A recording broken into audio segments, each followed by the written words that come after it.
I think that we have everything ready to go, so let's get to it.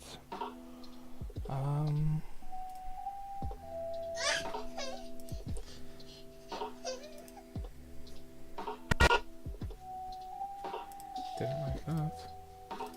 Hello everyone, you probably know Katie better than you know me. You usually hear a lot more from her. This is Craig. I do a lot of the creative side of things with the Myth and Ink stuff, the writing, the songs, and figured that we would do something a little bit different than what we've usually been doing, which is and it's going to be getting a lot of everything figured out correctly, but wanted to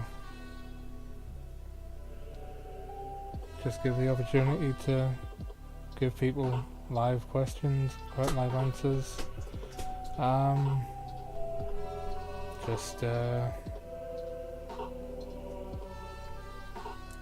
Just wanted to basically do some quick back and forth time, and I am trying to get this to do what I want it to, and maybe it will here in a sec.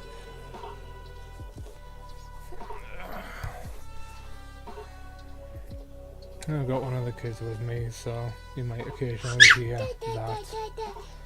I'm doing my best to try and mitigate that, so just kind of bear that in mind. Okay. I'm trying to get this to work, and it is... I wonder if it's that I have the... No, I shouldn't have the order incorrect, right? The image doesn't... No, the image doesn't go on top of that. This is going to be a bit of a scuffed stream, just because I'm...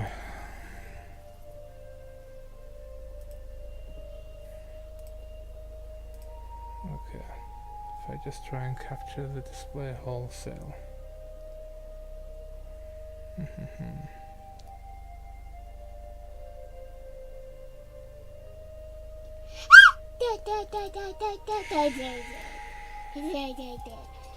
Okay. There we go. Alright. So, might be wondering why I'm doing this and not something else, and really it's because I've got a couple of games that I like to go back to every now and then, and Dungeon Keeper has really been one of the ones. I started playing the first one when I was a little kid, and then they came out with the second one. It was really one of the games that I liked the most up until probably my teens, I'd say, back when back before the online thing really took off, and back before, I mean, that was when it was all the online stuff. It was things like World of Warcraft and a lot of Warcraft 3, those sorts of games. But Dungeon Keeper was one that I had when I was younger, and the reason I bring it up, because I'm not planning on making this into a gaming stream. I'm planning on this being kind of focused mostly around the writing, is because Dungeon Keeper is one of those games where it really gave an interesting perspective on what it means to be the protagonist, or at least the protagonist of your own story. Smilesville. There we go. Welcome, Keeper. Before you lies a happy and carefree realm. The local champion, Lord Antonius, holds the first portal gem you require. I wouldn't mind seeing a remake of this. And build up your forces so that I know that Antonius can wipe the smile from his face. I know that there are games like Behold, Dungeons. your dungeon heart. Protect it well, for if it is destroyed, you will be banished forever from this land. But it's hard to beat the nostalgia factor. Everything all the way down to the... But only when you've mustered strength sufficient. Everything all the way down to the text that they use for the subtitles invokes a sort of sense of Lair. nostalgia. Hatchery. First, there's money to be made. There's money to be made. Click on the flashing seam of gold. Your imps will dig out the area. I'm instinctively trying to use WSAD, and then I'm instinctively trying And now your to faithful servant imps will carry back your scroll wheel, and none of it's working, and it's like, The golden scale atop the screen keeps track of your reserve. there's... A start Oh, we indeed. need a 3 But by the more 3 or gold 5 is by required. 5, so there's 12,000 units should be 1, made. 2, 3... No, we're not going to do that. You also get to be witness to my These give OCD. their health. Their skill acquired and reflect the simple That's force going to be of the portal, so this is going to be my 5 by 5, which is going to be scuffed to hell, but that's fine. We'll just call it character, I suppose. I mean, I'm not going to pretend that this is a playthrough that's going to... This is a 25-year-old game at this point. There's no... Excellent. I'm not going to even begin to play this like You it's are ready got to recruit secrets more or artists anything. to If you your haven't played cause. this, go play it. See, Absolutely portal near a your great mountain time, but to where your imps must be. Declare this portal to be yours. we'll... You'll see what beasts emerge. I'm just using this as a relaxing Your thing. dungeon heart is full of gold. Yeah, No more than 16. I am going to shut you up, and we'll call the rest of that good. But yeah, I mean, I've got the universes, right? I've got the TOS universe, the Shulgotha stuff, where the perspective is through the mindset of, you know, a demon prince. And then I've got other universes where the characters aren't necessarily straight, well, some of them are, or as close as they can be. Someone needs a nap. As much as they can be, they maybe try and be as good as their culture allows, but yeah, you want 3 by 5 there, huh?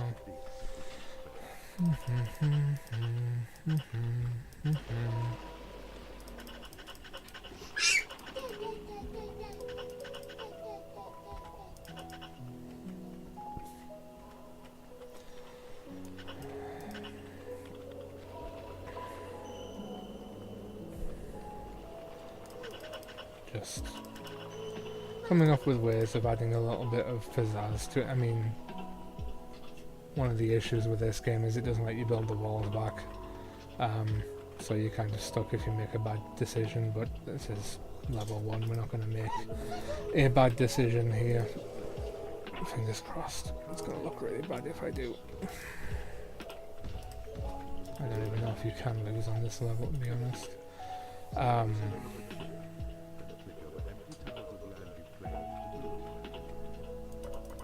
But I mean, I've got characters like Valon, and especially with the Abaddon stuff, because then I have the contrast against the arrival on Earth, the different cultures, taking the demons outside of the Shulgothan culture and making them be a part of, in the prince's case, humanity and the Avalbane. It's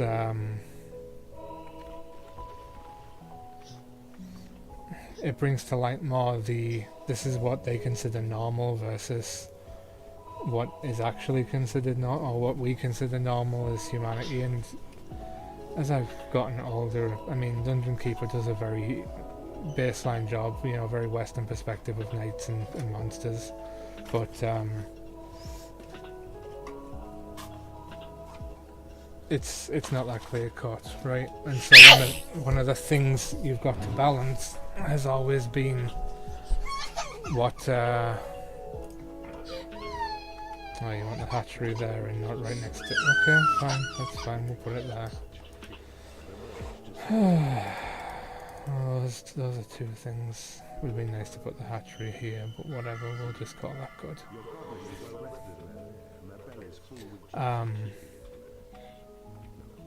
You know, there's different cultures.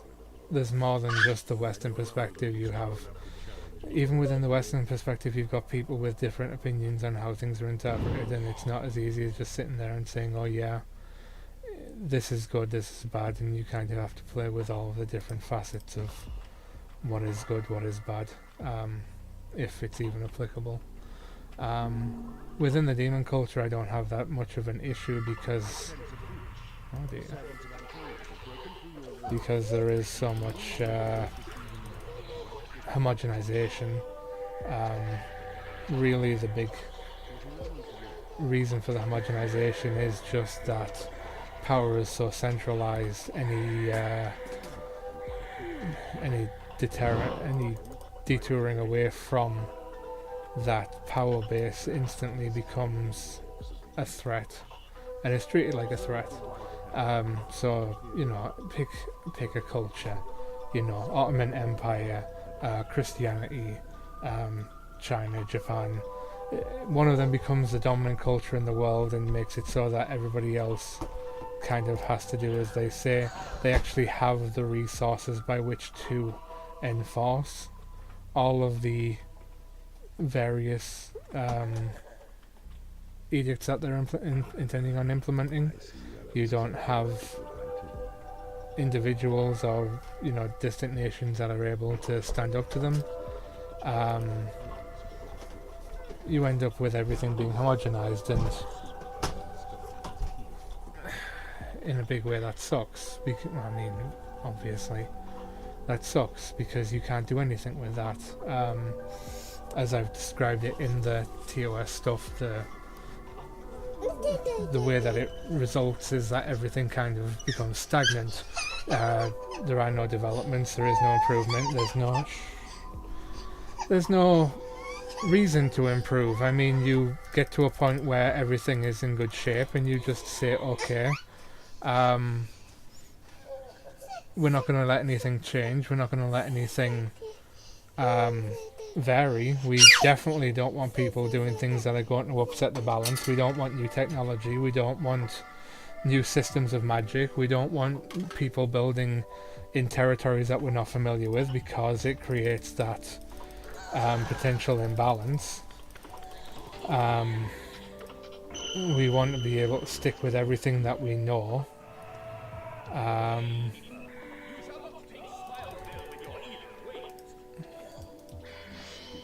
You just really end up in a situation where you can't... There we go. This is, like I said, very, very simple game. It works well for introducing the setting, which is why I've done it with the Prince series. I don't have to sit there and get into the minutiae of this is how the Grigori in this area are, this is how the Grigori in this area are, this is how the vampires are, this is how, you know, the blood vampires are versus the other vampires, this is how the shifters are in this area, but they're only this way because they're adjacent to this type of vampire. I mean, there is a lot of that can go on, but I felt like it would be overwhelming for me to introduce the entire setting and force somebody into all that. Whereas when I'm framing it from the perspective of an outsider, which would be the... We're not going to watch Hot Lips. Total Evil rating. Doesn't get much more evil than that.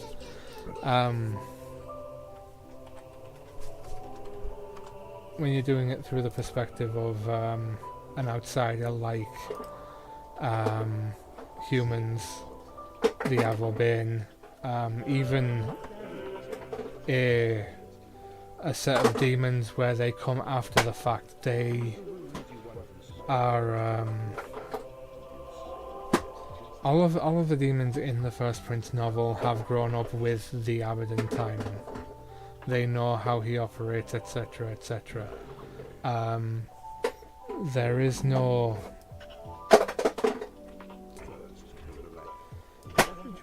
they don't have the ability to look outside of that perspective that they've got. They've got a very narrow lens on everything that they can do. It makes it so that they don't really see the potential for what's beyond what they can see, and it's not going to be a 4x4. 1, 2, 3, 4. That's not going to be a 4x4. That's not going to be a 5x5 building then. 1, 2, 3, 4, 5. Sorry, like I said, you're going to get to see a lot of my OCD in this.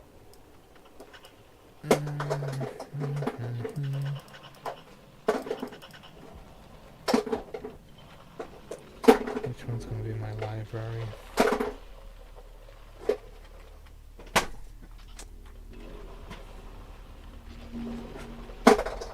Don't know.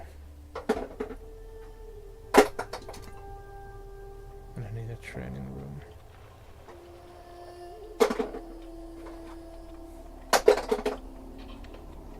Sorry, just trying to figure out where the best place is to put some of this stuff. Because I can't build into any of the impassable brick. So, here's what I'm going to do. I'm going to do... Can't get a 3x3 in there. This is going to be my... Hold up. 1, 2, 3.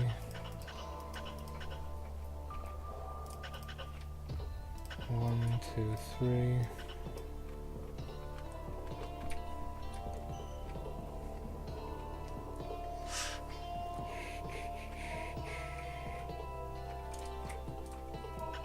Three by 3 there. 3 by 3 there.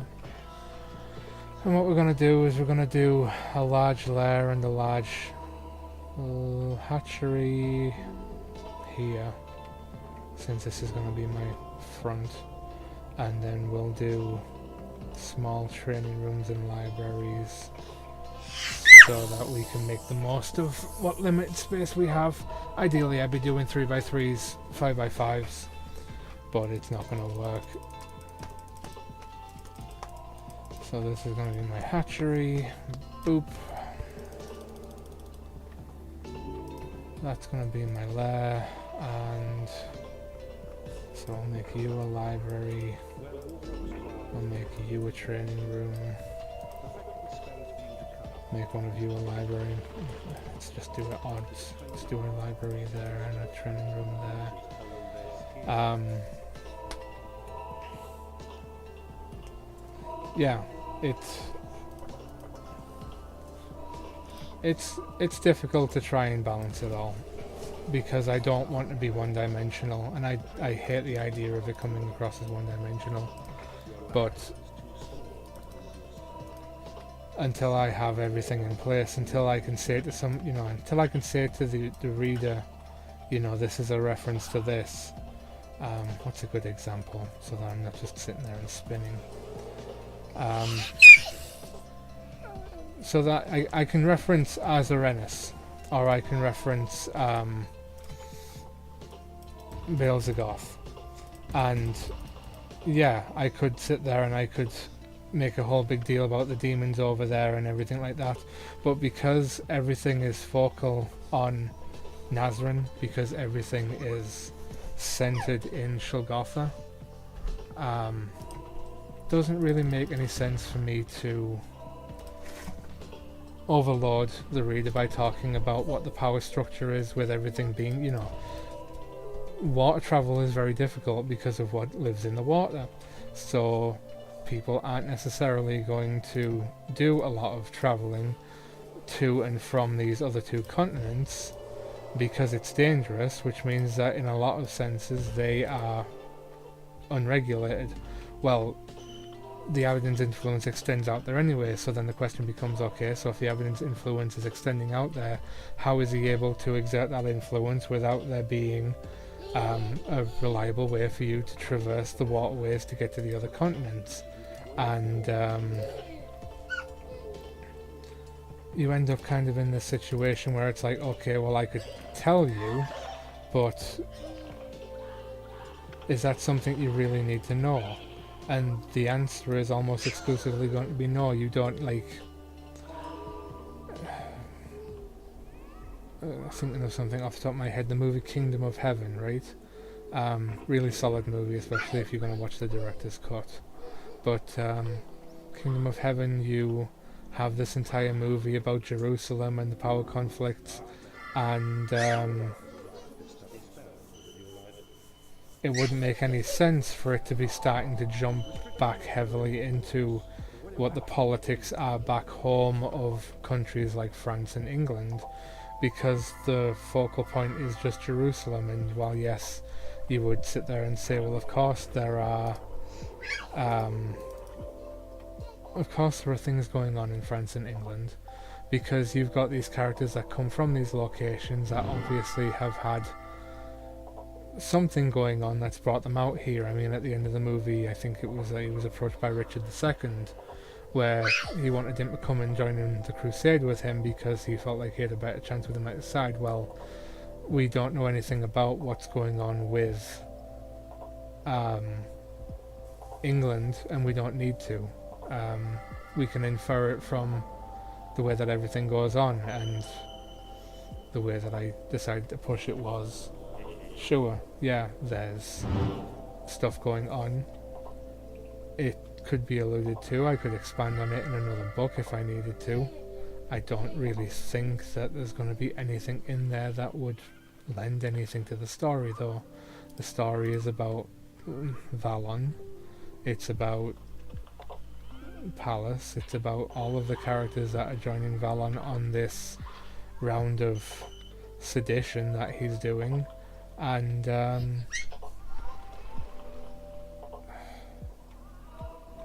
that's already a hard enough story to keep straight as it is. I mean, I know the story pretty much back to front, but when I'm sitting there and writing it, it's like, oh crap, there's all of this stuff where I don't know whether I need to explain it, whether I need to go into more detail, whether I just leave it. I mean, there's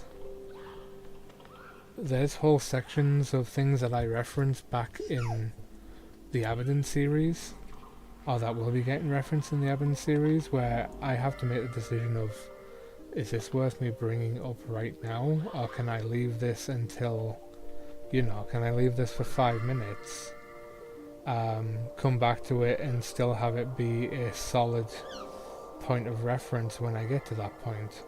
One of the things that I really don't like doing is over-explaining, but at the same time I don't want to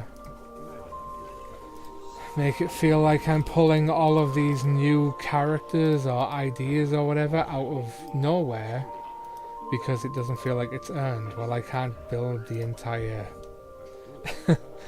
I can't build the entire book up front.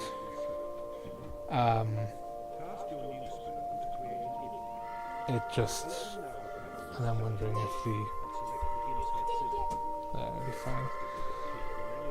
I don't want to build the whole thing up front because it becomes tedious and overwhelming. I don't want it to become an encyclopedia. I want there to be entertainment value, but I have the kind of personality where it makes it really difficult for me to find that sweet spot, and so I'm constantly requesting people to take a look at things and just give me the feedback. Hey, have I gone a little bit too crazy with this? Have I maybe said a bunch of stuff here that nobody actually cares about?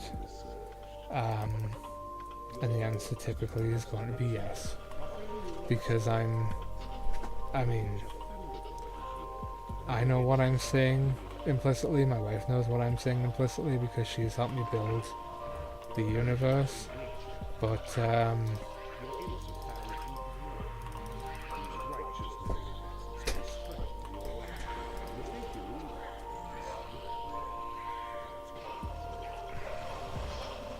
dwarves.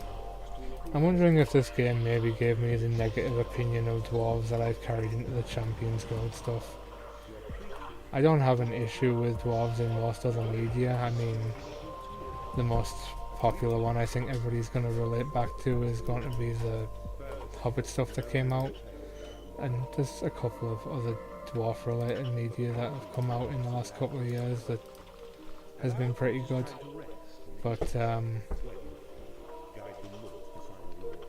I don't know. For whatever reason, I decided that the dwarves are going to be really shady in the Champions Guild stuff, and going back and replaying this, I'm realizing with them being basically the bread and butter of the heroes, as far as the mining and tunneling and breaching your dungeon every chance they get and ruining my nice straight walls.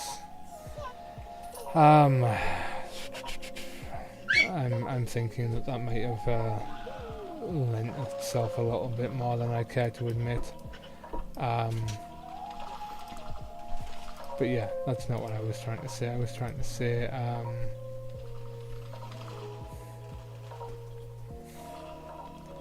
come on, I can find the thread again. I have to trust the reader, and that's a very difficult thing for me to do because I don't like feeling like I'm making the reader do work. I guess it's the way of describing it. But at the same time, I mean, if any of you were to read it, I would have to assume that you had at least a degree of intelligence. Otherwise, what kind of enjoyment are you actually going to get out of it? There's no enjoyment if you're just sitting there staring at the page going, I don't know what's going on. And that makes it really difficult for me to be able to sit here and say, yeah, no, this is you know, this is something I'm going to trust you guys with. I'm not going to give you the answer.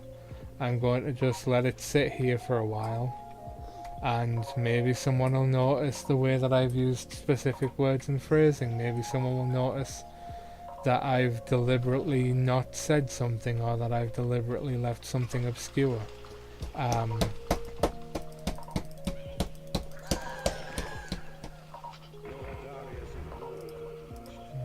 no, Lord Darius's walls are breached. If only he'd reinforced them.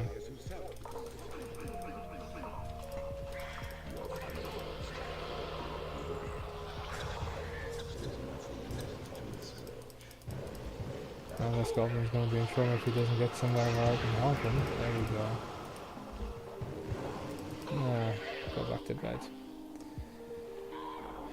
I don't know how I've ended up with one frontliner and 8 warlocks, but there we go. Oh, there he is. I know how I've ended up with 8 warlocks. It says 1 per bookshelf, and I've got 3 bookshelves or something at each of these. Yeah. Boop.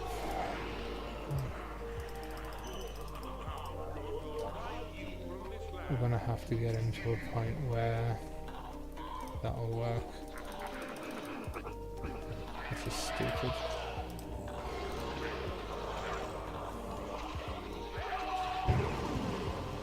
And this is the most scuffed way of doing this fight. Like, I have no doubt that the sheer number of warlocks will do something, but the fact that they keep running off because they want to train or whatever. Oh, this isn't going very well.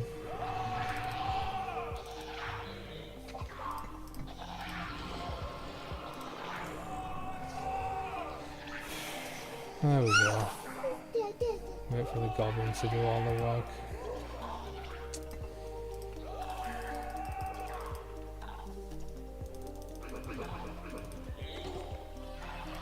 No, it's gonna have to go here. You two go there. Knock out you. And then just let everybody just beat the crap out of the Lord.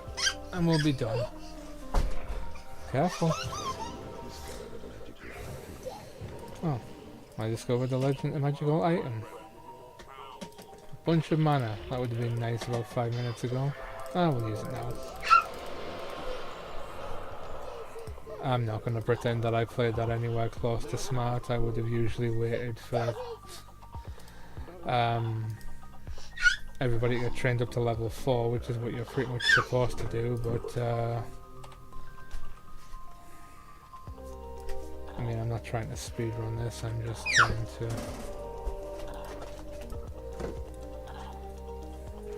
The early levels are very...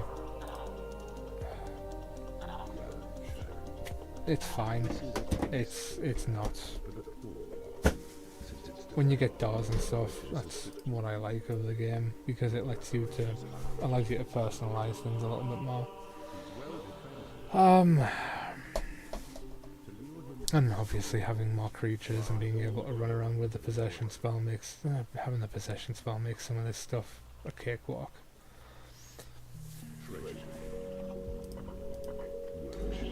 But I figure that I'll do this a little bit, see where we land with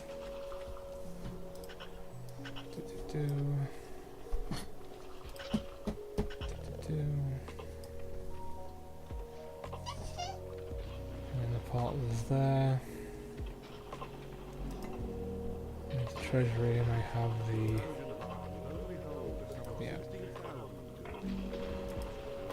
You need a treasury to store gold. I'm not going to build a treasury, and usually I won't build a treasury unless I've got a gem vein there. Yeah, we've got plenty of space here. Let's even that out to a 5x5. Build you out to a 5x5. Build you out to a 5x5. Let's see if I can count. 1, 2, 3, 4, 5. 5. I used to build 5x5 hatcheries, and then I realised I don't need to, because why the hell would I build a 5x5 hatchery when I can just build hatcheries wherever they'll fit, basically.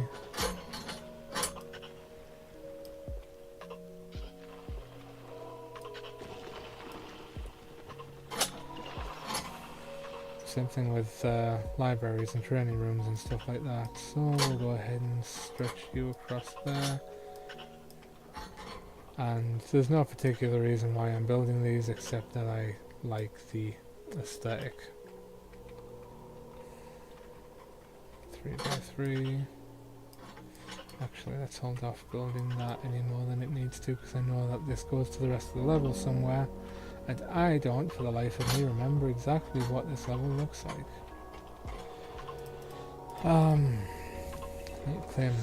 Need 2 of you claiming land. 3 of you claiming land, that's fine, I guess. Okay, you go back to digging.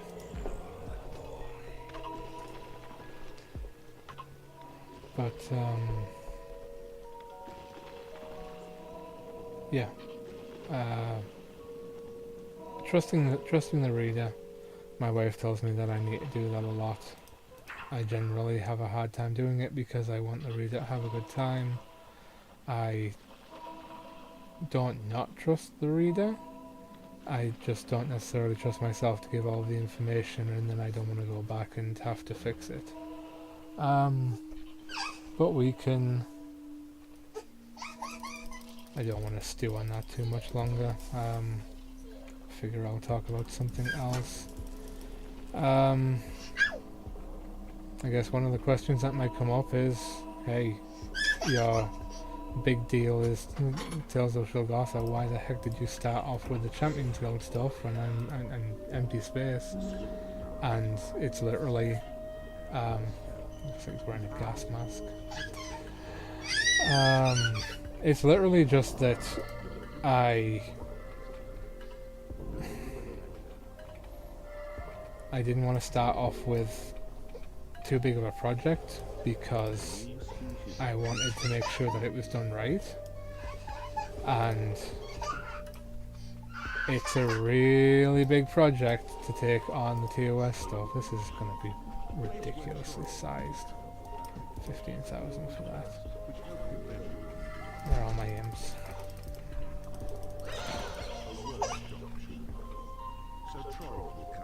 Yeah. You're also 12.5. Okay. Hey! Come on. What's up, bud? Come on. There we go. We've got a tired boy. I might be cutting this stream a little bit earlier than I'd like, which is fine because this was really just a pilot run to make sure that I could get everything up and running and make sure that I could actually record and do other things. Obviously not do other things including do it in peace and quiet because I've got a certain someone who's a little bit grump. Let's see, I need to build... What's my objectives? That's interesting, didn't know that did that. My objectives are something like build a sentry trap window. There we go. Let's get this up and running so that they can waste my money by training, and then I'll build a workshop after. Let's call those, and I know there's some over here. It's a new thing for me to... When I wrote, I was in a place where I had all of this impetus to write. We were doing forum-based role-playing was where we started all of this, and we would join the forums back on, back in, it was on JSync and things like that. We'd join a forum, create characters, and we'd get with other people and we'd role-play, and we'd come up with new characters to add on to... Yeah, I know, I'm out of... There it goes. Already. Attracted by the splendor of your workshop. Yeesh, what a handsome guy. Alright. Stop. Looks like it's just the one. Most of my Shulgotha stuff comes from one idea, I guess is the way of describing it. It comes from one forum where it sparked this whole thing, and I took off running with the character that I had, and eventually it all kind of morphed together into a legible, semi-legible universe. Come, guys, get Firefly. What the hell is wrong with you? That's what happens, by the way, if they get knocked out. They'll go red for a while and they'll need to be dragged back to their lair so that they can sleep and recover. And if you don't get them, eventually they'll rot and decay like he'll do in a minute, and then you use the corpses for vampire fodder. Really, you want me to put it right in the middle of a walkway, you psychopath? And yet I can put the door wherever I want. Okay.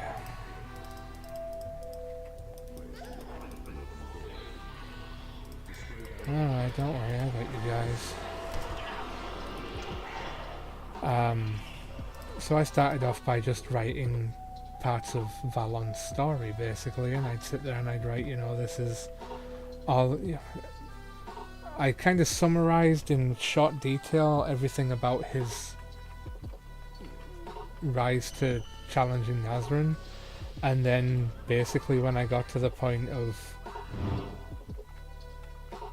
Most of what I wrote was about the Siege of Nazran, let me put it that way.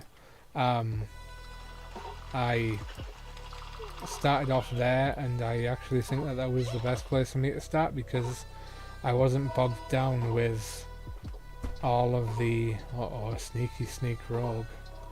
Reckon I can kill him with a thunderbolt? I do. Thunderbolt's such a good spell when you can use it to its arguably limited potential. Okay. No, there isn't anything there, never mind. I'm always looking for the little hidey holes where they've gotten the secrets hidden, and usually it's in a little covert snuck away in the impassable rock. But we don't have that, so... wooden door has been created in your workshop. Get me 1, 2, 3, 4, 5. That's not balanced. 6. And then I can get a 7th there is the problem. Can I get another one over here? No. Yeah. Oh yeah, lock trolls in the workshop and make them work with no bricks. I'm not gonna do that. That's... There's times to use the doors to stop people doing things. I'm not really interested in doing that. That dwarf should have... Yeah, he's rotten and infested away. So yeah, I started off with Valon arriving at Nazrin with his army and everything, and then I had to kind of reverse engineer it, and I think that that was probably the best thing that I could have done. Because if I just started off with, there's a princess, there's a very old prince, you know, in Nazrin, and he's got nothing to do, God, that would have been exhausting to write out from the beginning. But instead I could sit there and go, you know what, I have a proof of concept that I can go forward with. I'm going to go ahead and take this one character that I've come up with, and I'm going to figure out what's got him here and why he's here and what he's doing.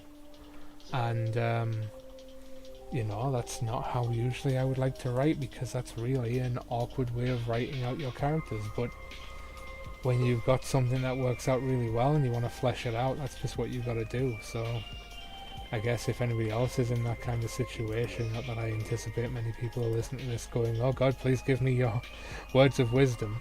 But if there is anybody that's looking for that kind of guidance, that's something that I would definitely say is, if you can't figure it out from one end, work towards the middle or go to the end and see if you can figure it out from the other side. It might be that you don't know what the motivation is until you get to the end, and then suddenly it clicks and you go, oh, that's why. You know, that's why this character did this thing, is because there's something I can put into his past that justifies it. Or like I said, maybe it's the other way. Maybe you have to start off with a character and eventually it'll... I've heard it described as two ways. You can landscape your garden, or you can just let it grow wild and let it be the natural progression. And I've always been more of a... Really? Okay.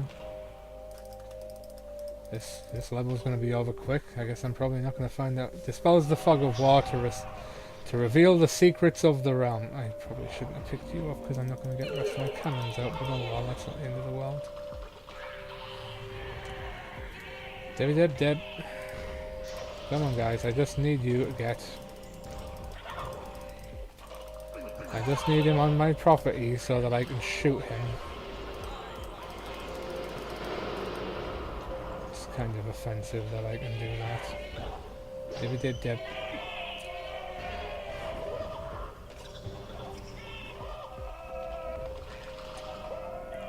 And everybody goes running away because...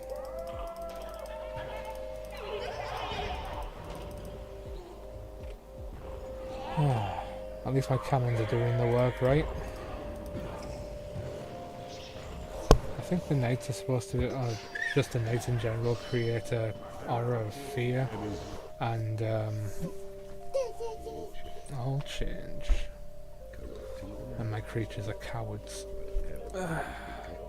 I mean, not that I would necessarily want to go running around chasing after a knight and trying to fight him in a 1v1 either, but you know. Is this the Dark Elf one? Yes, claim the guard rooms. This is when I get... He knows your intentions, evil keeper, but mark, he cowers in his castle, locked away. Behind what he supposes is the safety of his drawbridge, now destroyed by his own hand.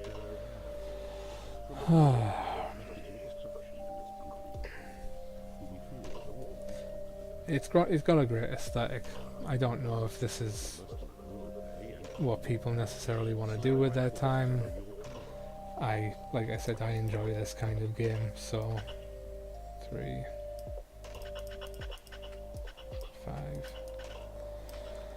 5. That's awkward. That's gonna be an awkward room. I'll show you what I'm gonna do with that in a bit.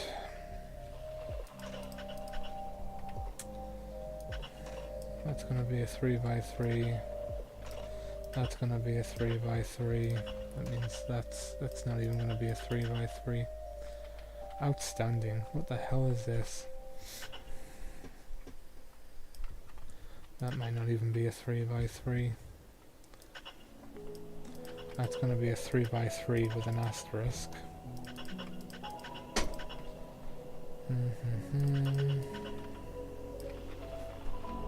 Let's make you a 4x4 or a 4x3. That'll work.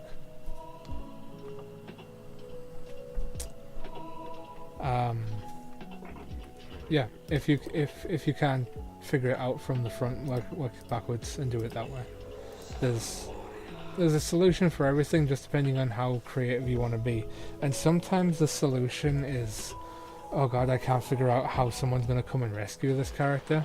I'll just have, you know, the only feasible solution is I'm going to have these characters show up and save them, and then you have to go back and do the work of building it in. And like I was saying, sometimes you're a landscaper and sometimes you let the garden run free, and unfortunately for most of what I do, I let the garden run free and then I figure it out around there, and it sucks. I'm not even going to pretend that it doesn't. As you can see, I have a planning personality when I want to, and having it just be, you know, we're going to dig it, like if this was the case, we're going to dig it out and figure out the rooms after the fact, doesn't work for me. And 1, 2, 3, that can go there. I'm building out rooms based on the space that's available that I don't even know that I'm going to need.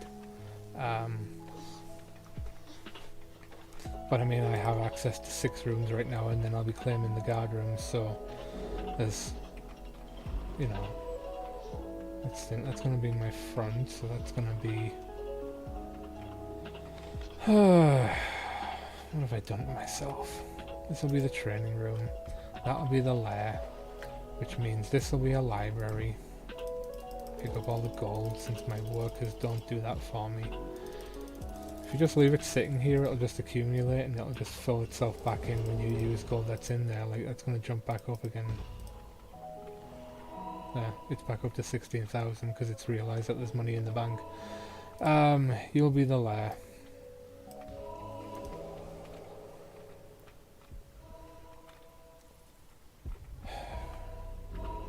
I wish that I was a landscaper. I have other projects that I've been working on where I do more landscaping. The paladin stuff is a lot more heavily planned out, and that was deliberate and very difficult for me to do, is to sit there and say this is where my book series is going. The TOS stuff, the Shulgotha stuff, I really didn't need to do a lot of that at all. I just let it run and it worked out great. Champions stuff, I just, again, it worked out great without me really needing to do anything with it. I didn't want to, you know what, this will be the workshop. I don't need a big workshop because I don't go crazy with traps. So if I do this, and I put you there, and then I put... You're too small for a training room. This is where this becomes a 5x4. No, all the way there, and then I can put a door in there if I need to. This training room's going to be huge. Boop, there's a workshop. Make it a 4x3, just for the sake of it. Library needs to be made bigger. Treasury can go there. Like I said, I don't usually make a treasury, but... A new species of creature has entered your dungeon. Yeah, and then... You're gonna be... I need another hatchery over here, just to keep everybody happy and stop them from eating up all the food. How big of a library do I need? That library's gonna be big enough, and I don't want to have 1,000,000 warlocks again. Hatchery, training room, and now we've got an entire room that I have nothing to do with, and if this was further in the thing, this would be a prison or a something. I mean, hell, it's right off the dungeon heart. It could be a temple or something. Yes, yes, yes.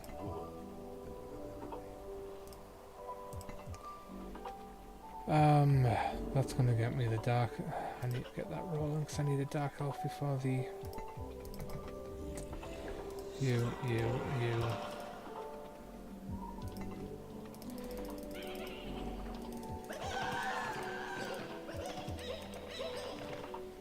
I want these rooms reinforced before I do anything else because I'm going to be annoyed if I have to keep staring at dark rooms all the time.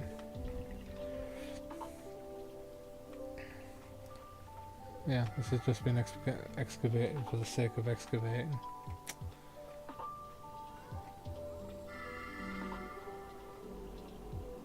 The champion stuff I wanted to run like a Dungeons and Dragons module or something. I didn't want to plan anything out too much because I wanted the characters to surprise me, which sounds ridiculous, I know.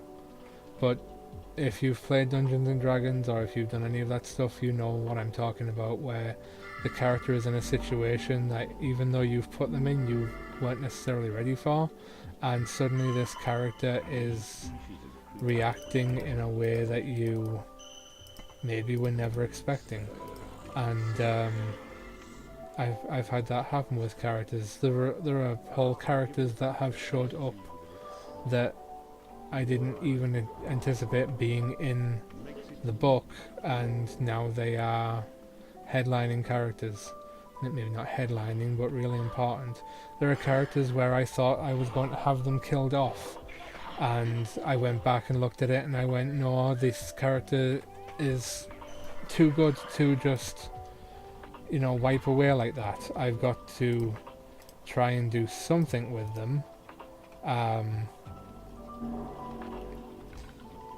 Don't know what that something necessarily was going to be at the time, but, you know, see that one there, I would be suspicious. I wish I had the Sight of Evil spell, so then I could check and make sure that there wasn't something hidden in there.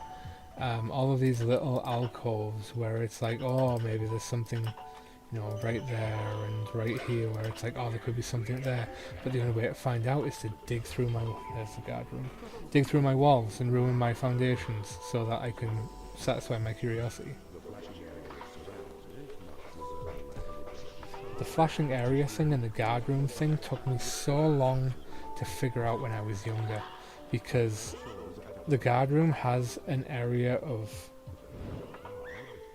like visibility that it controls. I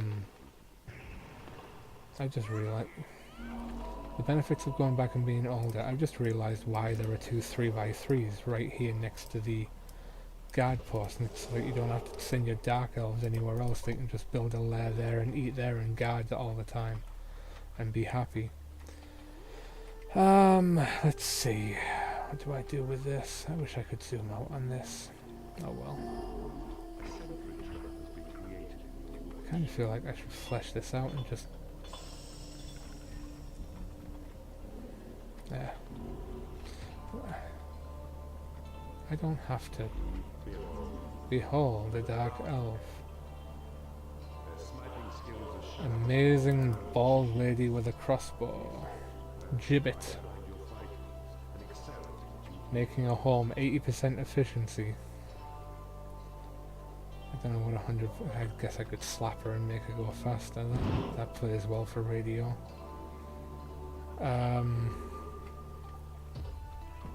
Don't slap your women if you can help it. Especially don't slap your elves, they'll get upset.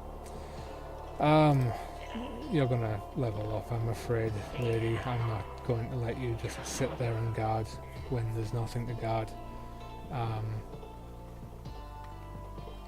So yeah, this square in the minimap in the bottom left is the area that they patrol over, and it took me a long time when I was younger to figure out that was actually what that was for, because it wasn't intuitive to my young and relatively dumb mind. I can make this a treasury, that'd be a waste of time. But my imps are gonna do stupid stuff like leave it on the floor if I don't. And treasuries are cheap, it's 200 a block.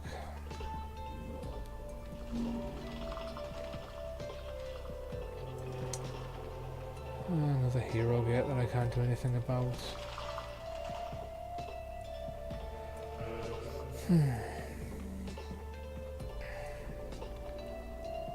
Barrow. And again, straight to the training room with you once you got your...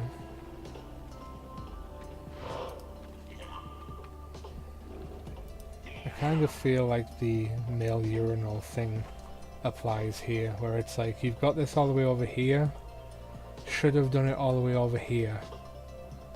But no, you went 2 over. Maybe it's a... I don't know, maybe it's a female thing, maybe it's an elf thing.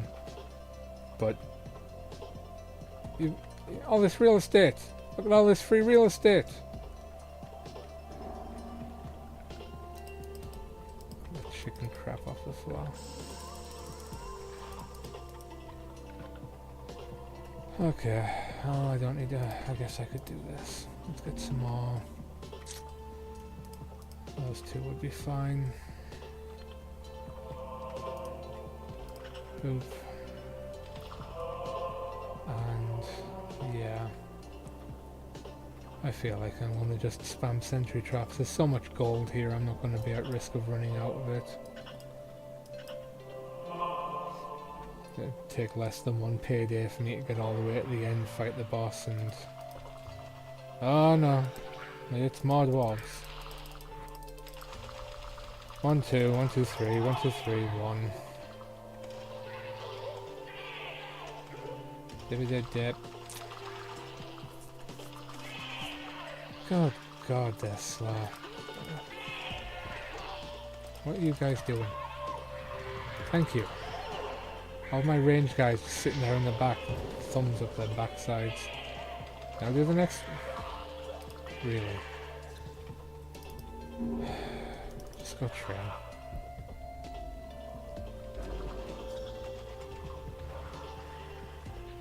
I love when they catch fire, especially when they get shot by cannonballs and their heads just smoulder into flame. The boy is asleep. By the way, the reason you haven't heard any more shrieking is because he has crawled behind me in my chair and has passed out fast asleep. Do that. Do that. I can't very well put more cannons in without the real estate to put cannons in.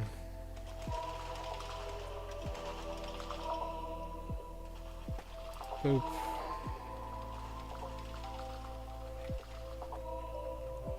How many sentry traps? There's too many sentry... I've done playthroughs where I've just lined the thing with sentry traps when I've known that the heroes have to pass through there. See, this is what I'm talking about. It's suspicious. All this gold. All this, just tons of gold. And it's like, at what point do you just give me a gem vein and just let me sit there and idle? And look, payday is only 6,000, so I pay everybody and I'm still gonna have weight, like my treasuries... okay, my treasury's not full, but my treasuries are gonna be full before too much longer. How much can my treasury hold? Like 200,000? 75,000. 75,000 there, and 16,000 on the heart, and 27,000 there, so what, that's 118,000 or something? Way, okay, ah, Thunderbolt spell has been upgraded. Perfect timing. Don't break my cannons. Don't touch my boats.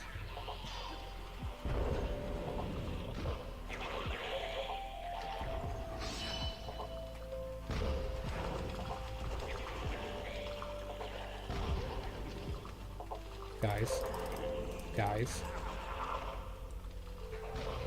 Hit the small... okay. I say, hit the small angry things. Reduces my stress level. Go train. Warlocks are almost done upgrading. Possession spell will be done and they'll go out there and just train and they'll learn to heal. Let's put a cannon. Alright, let's get another pair of cannons in. One there will be fine. Let's double up with that one. Oh my god, they just don't freaking stop.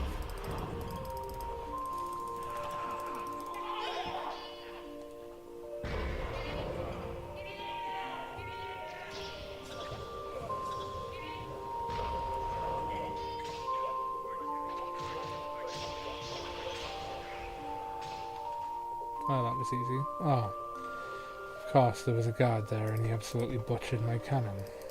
Oh well. Do that. Claim some... Oh, wait, you can't, can you?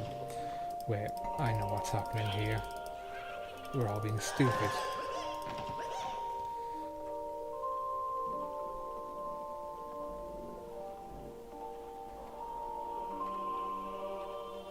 Okay, call that good.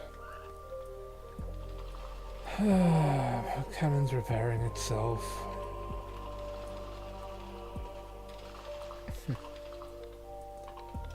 I am partial to the rose motif as well for the health bars and everything. It is a nice little, No, don't do that. Claim land, please. I need more cannons. The quality in Total War Let's Play. A new species of creature has entered your region. Bile Demon? Firefly? Firefly. I don't get Bile Demons yet, what am I talking about?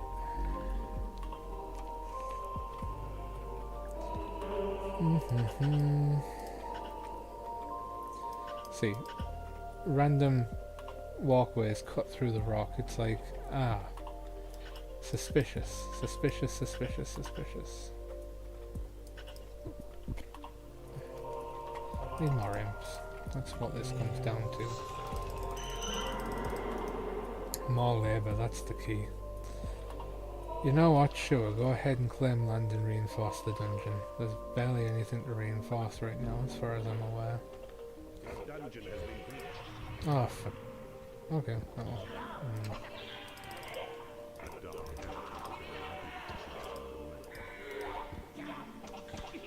Good enough. See, it's annoying. If they'd come through the middle, it would have been fine. They come through the side. And... what am I supposed to do with a hole off to the side? It's especially annoying when...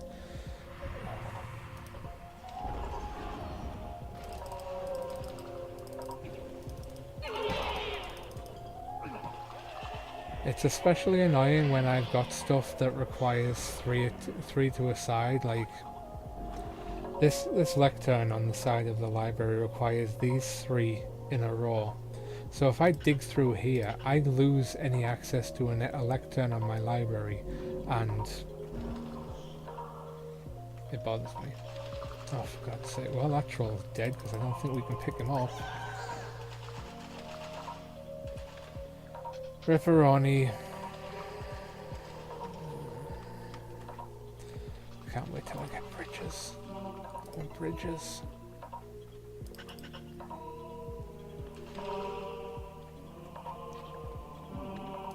There we go. Raise all of it, yeah.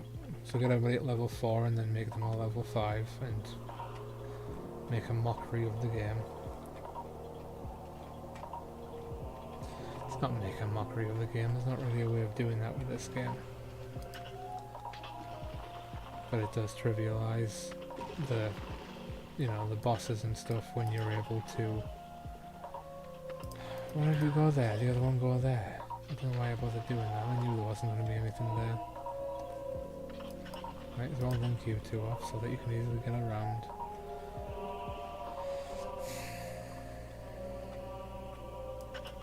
Anyway, characters surprise you, and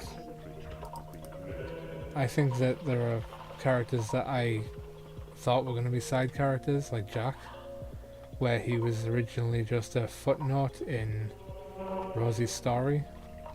And he turned out to be 3x3. Possession spell has been upgraded. There is nothing left to research. Can I tie you into... No, I can't get around there. Okay, all I can do is claim... If I don't start working this way myself, they're going to do it for me.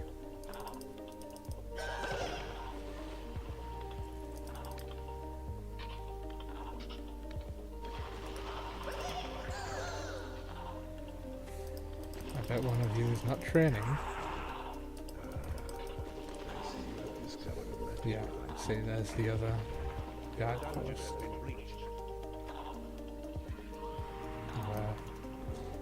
I swear to Christ. Down you go. Down you go.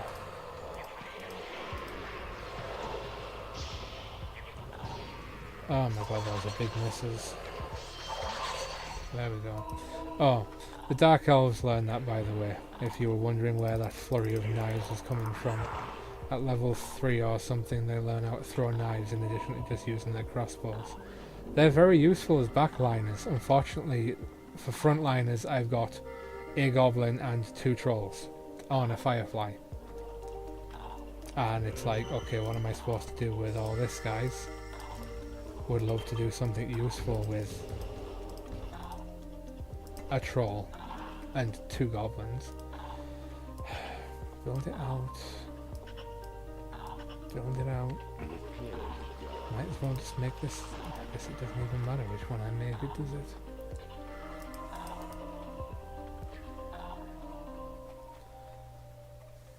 I'm gonna have so many Dark Elves and I'm gonna have no frontline support, so we're just gonna basically be treating this like everybody's walking into a volley of muskets.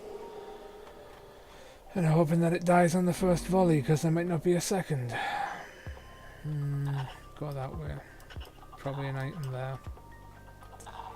There's the back entrance. There's the back entrance. You know what? No, I'm not going to do it. I've got enough cannon here that I don't need to worry about anything there.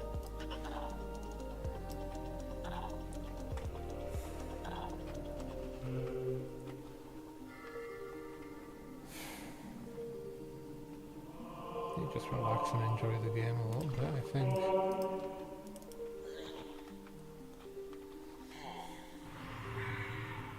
Oh, second portal, that'd be useful.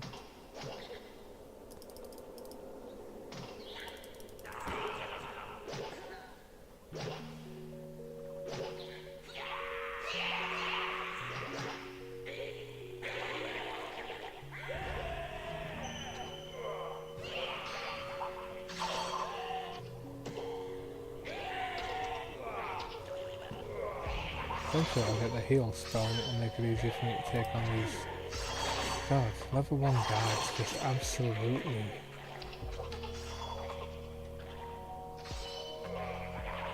absolutely murder it. You need to go, you need to sleep, but you need to go train, my dude. You're level 1. I get that you're a firefly. Fireflies hate training, but... Alright.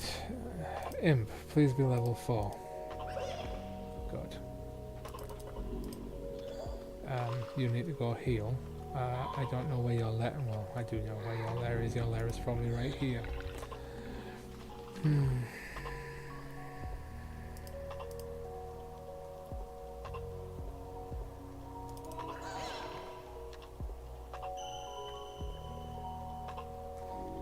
This will help me get a couple more probably elves, since I can get 9 for each room. I don't know if it tracks 9, but you can get 9 creatures in there. Taking over an enemy portal. Oh, I can do this as well. And really quick take over the remainder of this room because I've got all of this surface area to work with. What have I got? More imps.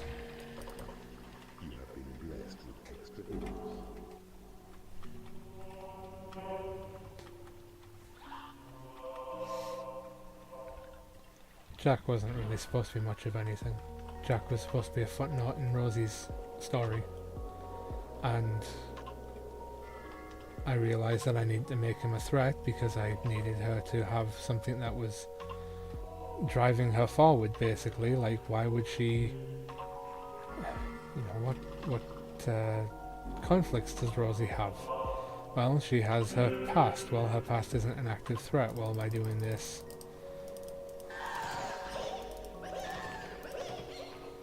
it makes it so that there is an active threat there. There is the danger that at any point Jack might decide that he wants her back, or that she might decide to go back with Jack. And you know, what do you do in that situation? What do you do in a situation where... There we go, treasure is too small. 112,000, whatever it is. I don't know where to put the extra gold. Well, I do, I'm just not going to build it. You know what, let's be a smart ass. Let's no, because then you can't build these heraldry things, and... Yeah. Okay, never mind. I was going to say that when you put a room down it builds over it, but I guess maybe it doesn't. We'll find out here in a minute. Let's get all of my imps to dump their gold off in this treasure and see what it does.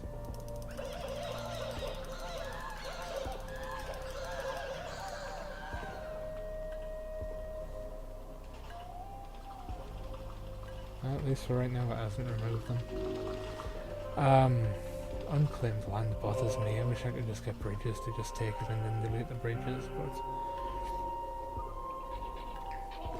The issue with doing that, and it's the issue with other things, is as soon as I make Jack an actual character and not just a footnote, then I have to give him a backstory. And backstories mean organizations, other characters. Other characters mean backstory and organizations, etc., etc. It very quickly gets to the point where I'm overwhelmed with, like with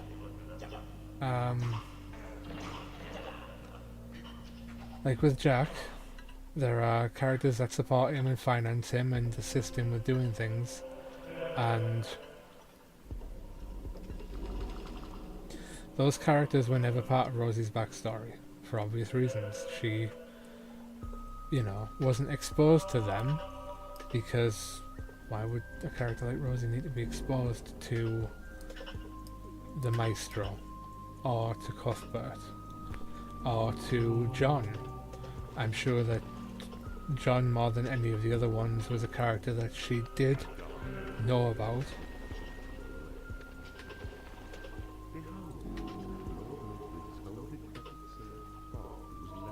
I'm curious as to whether I can do this, because my imps just decided to run in to try and... So the goal is here that you grab a Dark Elf, right? You do this. Level 1, sure. Oh, we don't want to play our hand too early, we need to get a Dark Elf to go in there. You select number 2 for the arrow, and then you make sure that you select him, and boop! You one-shot him, and then he doesn't run in and warn everybody and make your life harder. As hard as it's gonna be when I've got 12 Dark Elves, half of them are level 4, and before I attack I'm gonna knock them up 2 more levels with my spells, but you know. The illusion of difficulty, I guess, is present here. And we're not even going to take that route because the side route is through here. Just keep chasing the gold. They might as well have put a light on it to tell you to go that way. Yeah, they can't see it that way, that's fine. Oh no, not a warlock. Not an easily replaceable... Build a lair then. Is that your lair? That's probably your lair right there, isn't it? Go train, lazy ass. I've got so many creatures at level 4, I'm not even going to bother getting them all at level 4, it's overkill.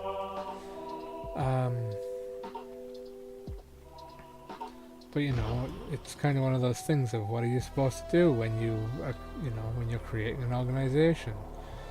And typically what I'd say to do is just do the bare minimum. But doing the bare minimum isn't going to play for radio very well, because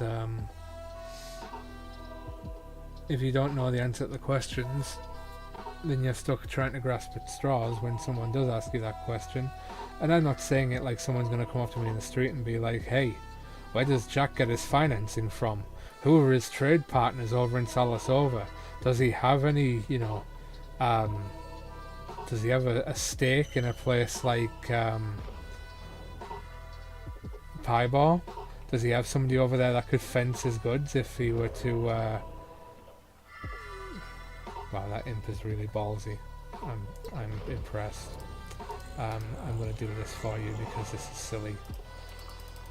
Boop. Come on. Boop. Boop. Boop.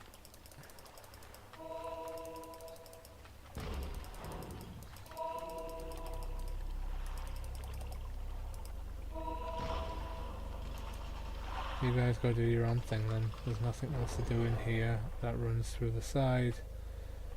Good God, you guys. This is where the micromanaging comes in.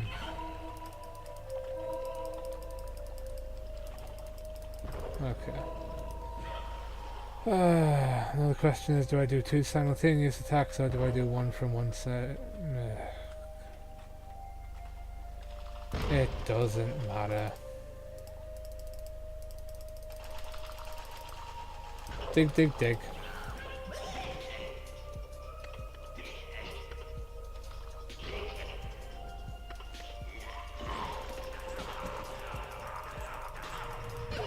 There's a lot of the land even. Awesome. He's not even going to be there when I go back, is he? Guys, there is fighting to be done.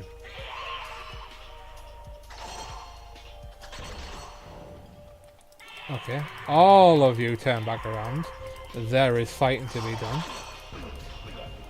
It's kind of silly that you can get away with just murdering a lot of the land and call it good when there's all, you know, all of this fortress, in, you know, or even more in theory, to take on, and all we care about is the portal gem. But fortunately, they kind of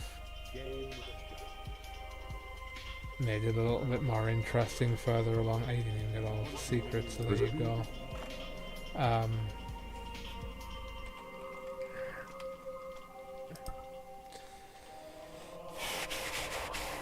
One of them was probably the secret level one or something like that. Where are we going until? We'll do this one and then I'll see about doing something else, something that breaks up the monotony a little bit. Yeah, so I don't think anybody's going to turn around to me and sit there and say, hey, where does Jack get all of his funding from? But it's one of those things where you need to know it. Even if you just know that he is financed. And with me, it's always been the idea that, I mean, up until a certain point, Jack finances himself. He has all of the resources that he needs to be self-sufficient. Well, that used to be the case, and then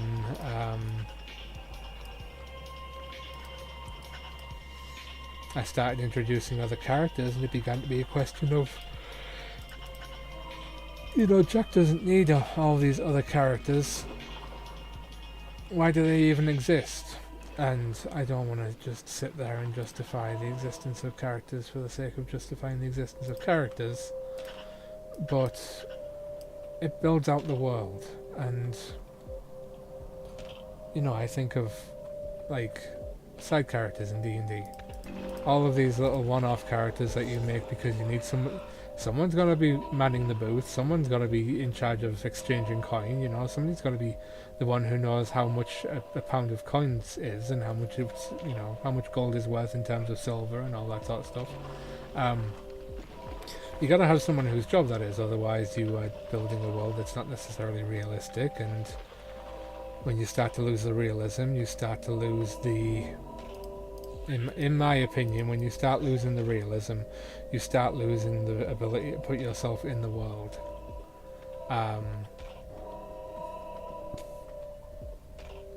There's got to be a tether there for you to sit there and say, this is my portal to this world. where I can enter in. And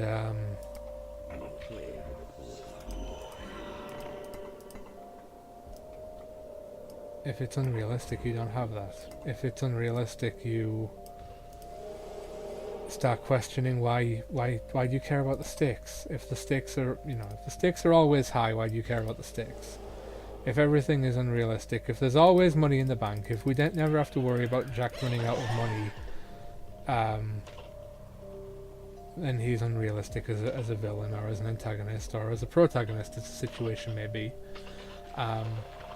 We lose the ability to reasonably care about what Jack is doing or what Jack is not doing, because it doesn't matter what he's going to do, he's going to have the resources regardless. And I think that that's important to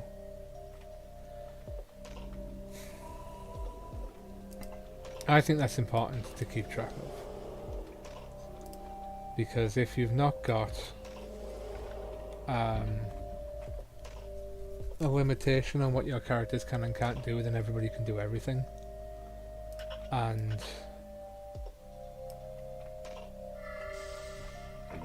if everybody can do everything, what's the point of anybody? Aurelian is one of my favorite characters, specifically because Aurelian can barely do anything.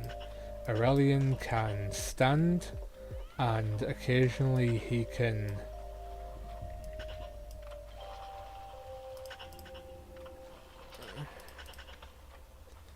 Aurelian can be strong, but it's by far the exception rather than the rule, because Aurelian is physically disabled.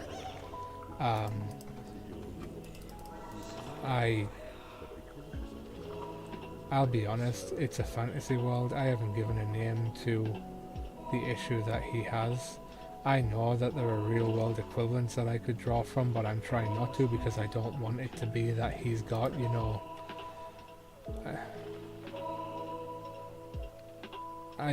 don't want to put that kind of... What am I trying to say here?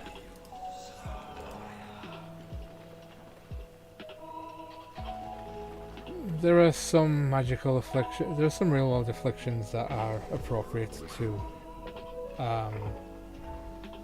reference. I mean, it's just natural that people are going to have cold and be sick from cold and things like that. At the point where I'm in the Champions universe, it's not really set up for me to do things like reference dysentery. And I wouldn't really want to, because it's depending on how the dungeon master wants to run his game, you might have to roll for dysentery. And depending on how the dungeon master runs his game, when you travel to a location, that might be the extent of how you travel to the location.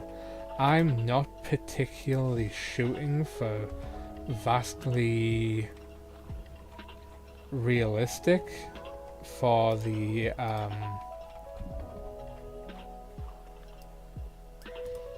for what I'm trying to achieve with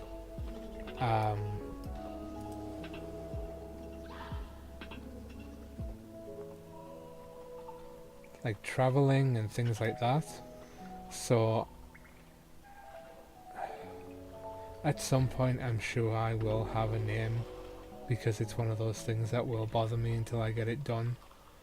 But for right now I don't, and I don't think there's an issue with not having that. I don't think that... I might be wrong. I've read the Harry Potter books, I've seen most of the movies. I could be very wrong, and maybe J.K. Rowling, when she wrote the first Harry Potter book, had the word Horcrux already figured out. But a part of me doesn't think that that was the case. And I don't think that there's anything wrong with sitting there and saying, oh look, we found the guy. Well, that's going to annoy me until they actually do that, so I'm going to take that away. Do that. Where is it? Okay.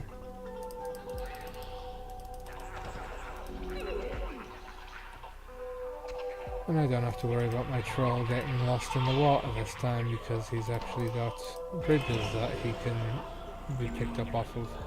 I need to find the prisons, something fierce, because I've got all these dead bodies that are doing nothing with their time.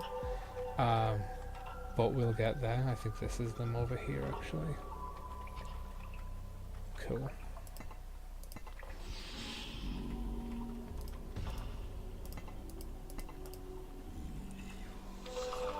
He's probably going to rot before it claims that. Oh, there it is. Yep, claim the prison. Boop. If you start... Okay, I was going to say, if you start reinforcing the wall before you pick up that body, I'm going to flip. Go there, and then let's see. Might as well cut through there, through there. There's probably an item over there.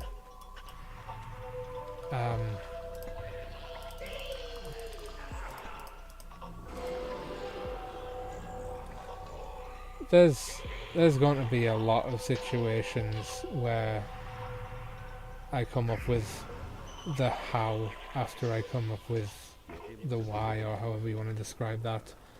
Oh, for God's sake, you guys. Are you for real? Oh my God.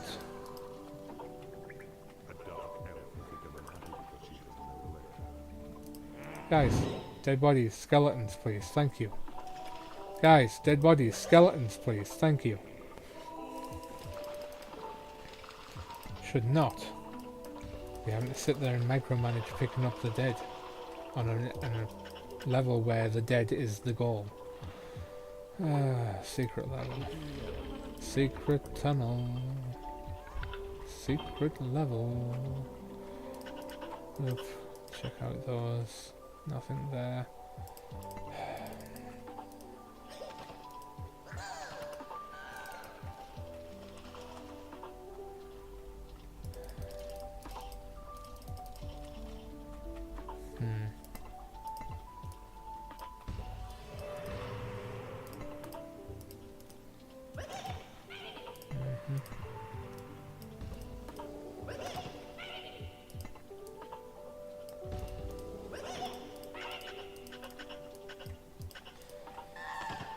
If I come back and you guys are being stupid, I'm gonna be upset. Who's fighting? Oh, outstanding. Boop. Boop. Boop.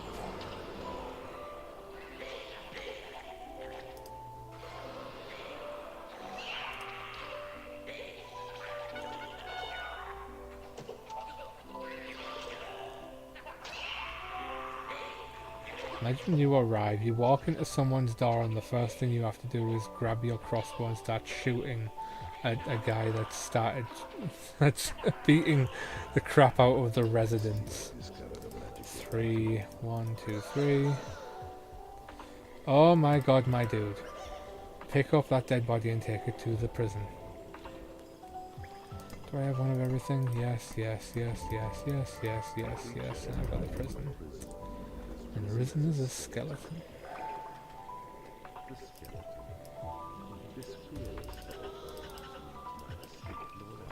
A creature has died in your prison and has risen as a skeleton. Star's health. Yeah. Check there. That looks like one of the most obvious come dig me outs I've ever seen. Guys, we gotta do the walls. We gotta do the walls something fierce.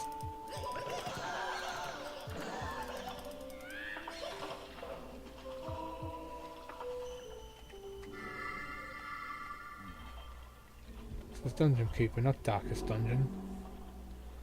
Alright, what did I do over here? Cool. We'll use a skeleton for this.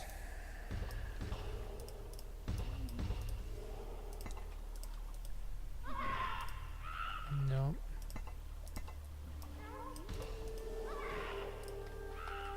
Seriously, there's nothing over here? Okay. What about over here? Oh. Is he gonna tell me my library is too small? Yeah, I didn't think so. Oh, look.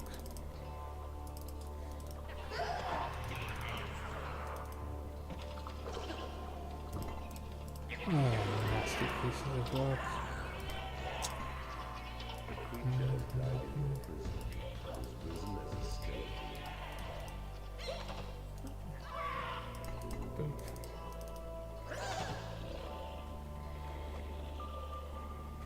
Alright, let's go down here, see what's over here.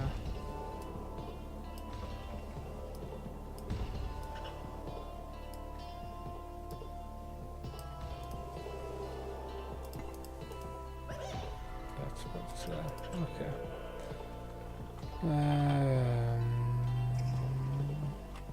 There was nothing. Okay. Just making sure. If I didn't check, there'd be something there. Same with over here. If I don't check over here, there's gonna be something over here.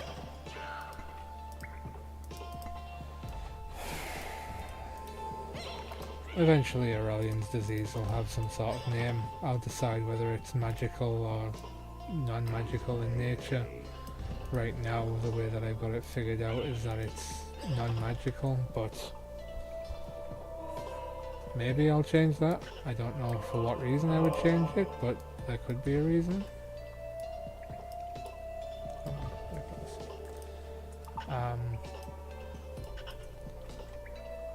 To me personally, it doesn't feel like it's something that needs to be made non-magical. I feel like it's damning enough as it is that this guy has, you know, it sucks. He's a young king. He was made a young king because of circumstances far outside his control. He's dealing with all this instability. Suddenly all of these problems are being thrust onto him, and it's not fair. Life never is. But all he wants is to... Oh, it's you. Skeletons, you... Let me knock you down again.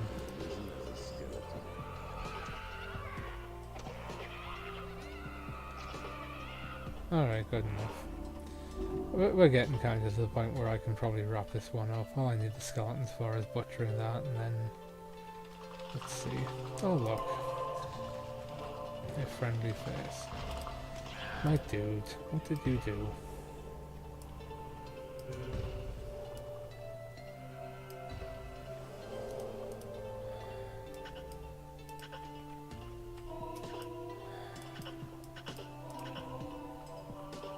I feel like it does in a way cheapen what Aurelian is going through if I turn around and say, oh yeah, no, it was magic all along. You know, Aurelian is sitting there and trying to deal with his life being absolutely garbage. There's just no shortage of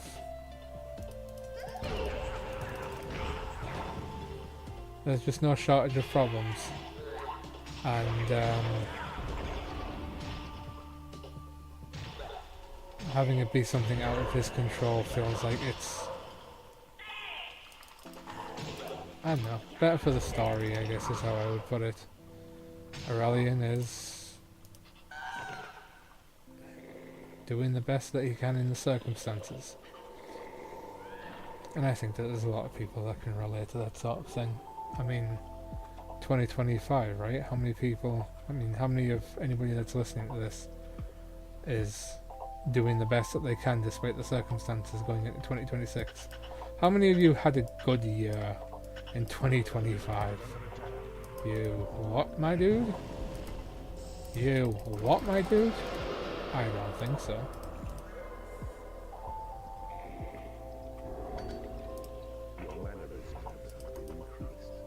Oh, shyster.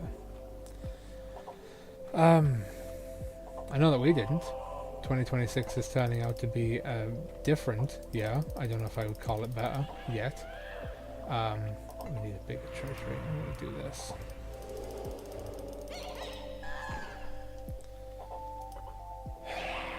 My dudes. We need...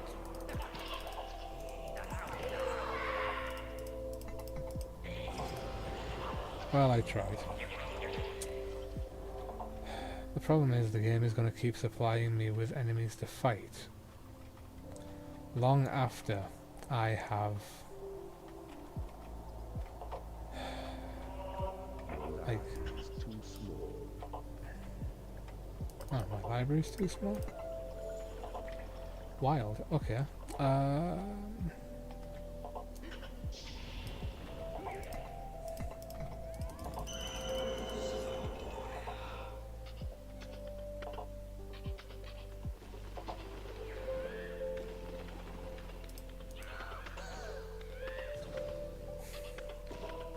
We're hoping things are going to be better going into 2026, but who knows? So I think everyone can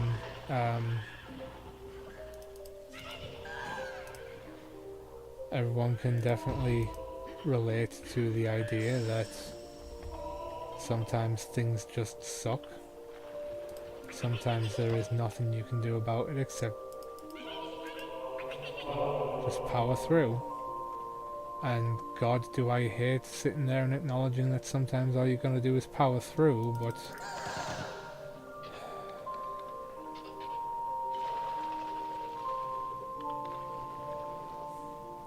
it feels like a very, I don't know, I don't want to say like a boomer thing to say, but I know that I've heard my fair share of, you know,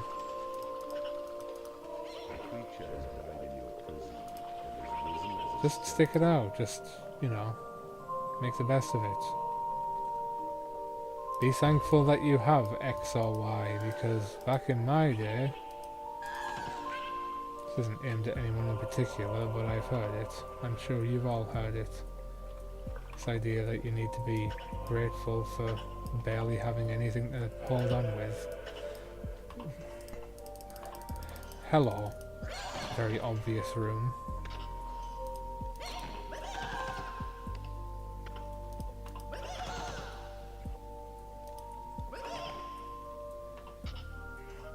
Oh my god, my dudes.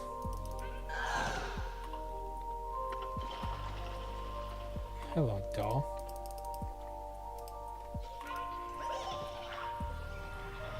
Okay, let's give some...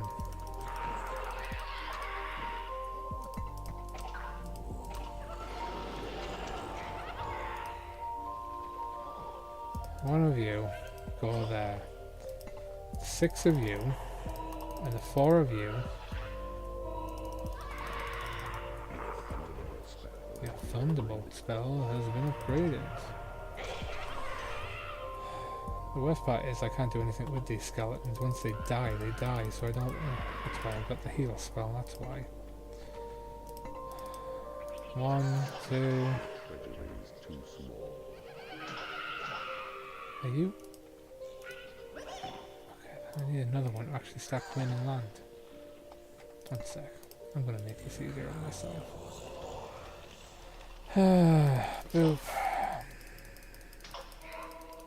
Riveting gameplay. Hello, my dudes.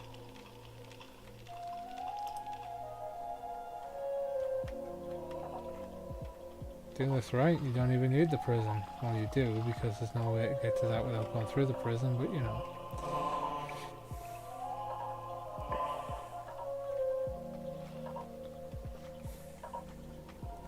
I don't know, it's kind of one of those things I almost want to ask everybody, hey, what do you think? Do you think Aurelian should have a natural sickness or a supernatural sickness? Because there's countless ways that I can decide that somebody pissed off, you know, Aurelian was able to piss off somebody, or somebody was pissed off by one of his father. I mean, War of the Half-Kings exists for a reason. His father ended up screwing the pooch. Ended up in such a bad situation that there was no way that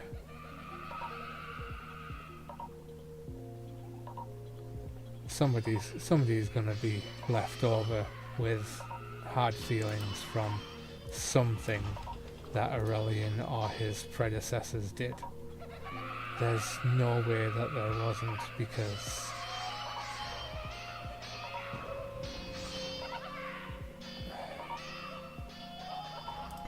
everybody was just so miserable. Everybody was just so miserable with the things that his father was doing. And I haven't even, this is the whole thing, I haven't even gone into half of the stuff that his father was doing. But I know that it had to affect multiple different levels, so I know that it was things like he thought he was above his, you know, landsmen and his barons and things like that. I know that it's things like... Oh, what? My guard room is too small. If I'd have less elves... You guys just chill out here until we trigger the knights. I know that it's got to hit a certain number of criteria. I know that it's got to be that, you know, Aurelian's father pissed off these people. I know that it's got to be that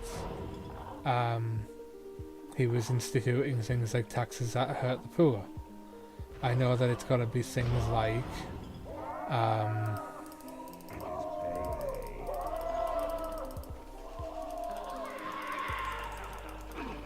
metal armor, I get bonus on that, right?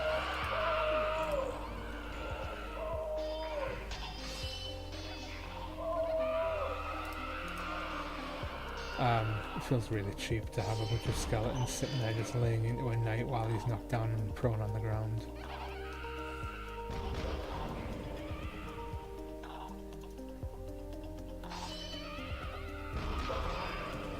Ah, they're still good. Now there's 3 of them. It's getting out of hand. Now there are 3 of them. Come on, imps. Do your job. Do your one... Oh, not your one job. You have like 15 jobs that you can do. But do this one job that I'm expecting of you right now. Good job. Let's see. Grail bait. Grail bait! What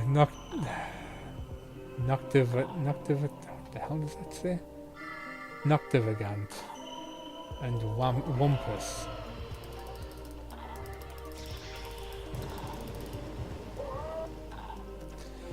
Alright, this is going to be one big bar of attrition.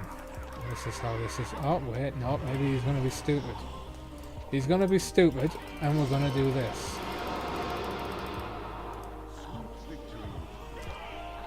I just cheesed the hell out of this.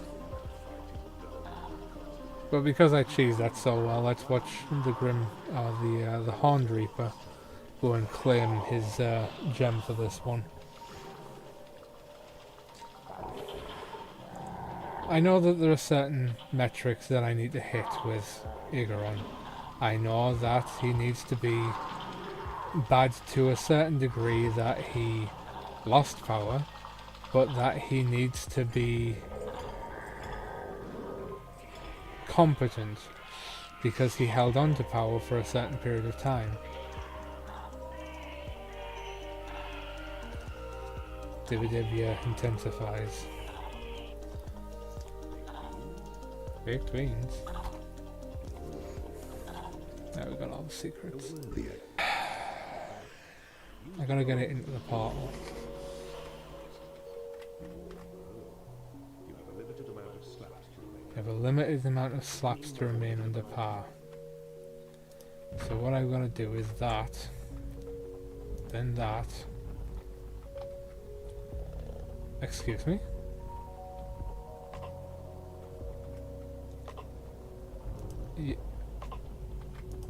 You're supposed to go around the corner. Thank you. Yeah, let's restart that level since it decided to not play nicely. Oh my god.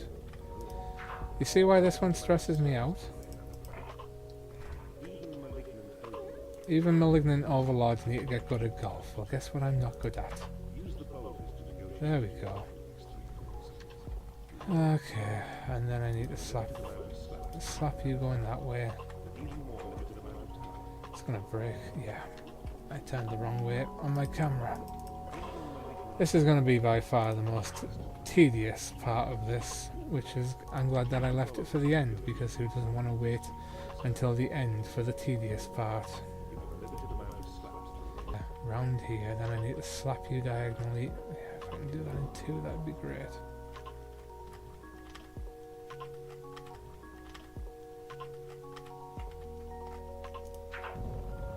Nope, never mind.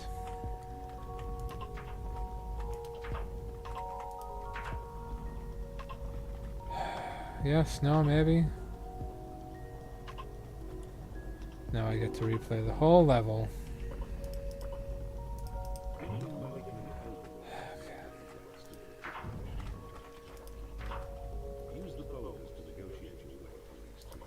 I find it hilarious that they introduce the boulders here before you even see the boulders in the... Really, this carries over? Doesn't break it before it gets there. And all I need to do is slap it there and it's going to roll into the lava. And it rolled into the lava again. My dudes, my dudes. Close enough.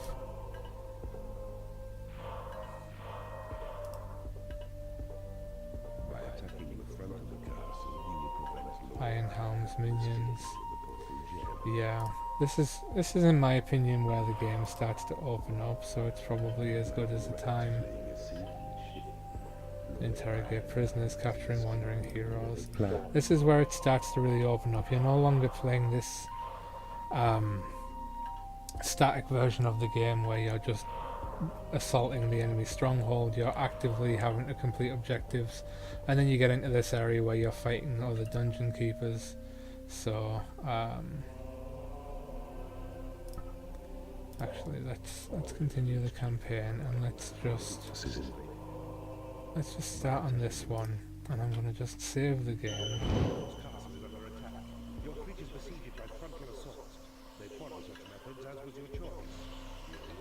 We await the unholy result. Their fort is well defended. and your position is expanded. But one warrior within your ranks excels.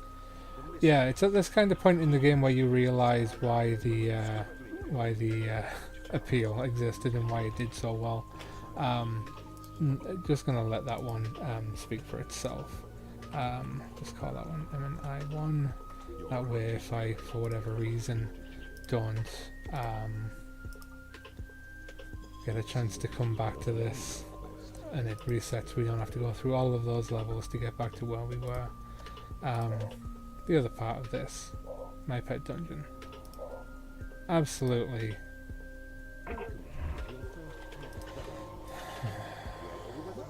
I love the ability that they put in here for pet dungeons, and I already know from all of the time that I spent doing this how I want most of my rooms laid out. I know where everything is. Excuse me. It works out really well for my kind of personality.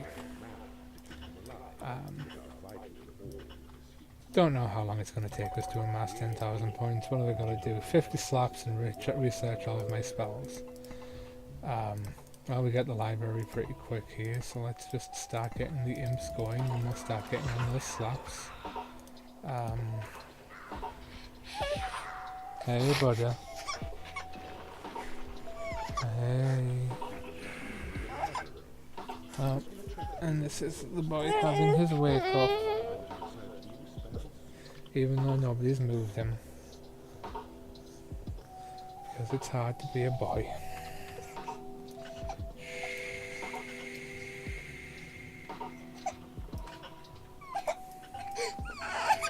well, I was planning on going into the pet dungeon, but I might call it so that I can take care of this one.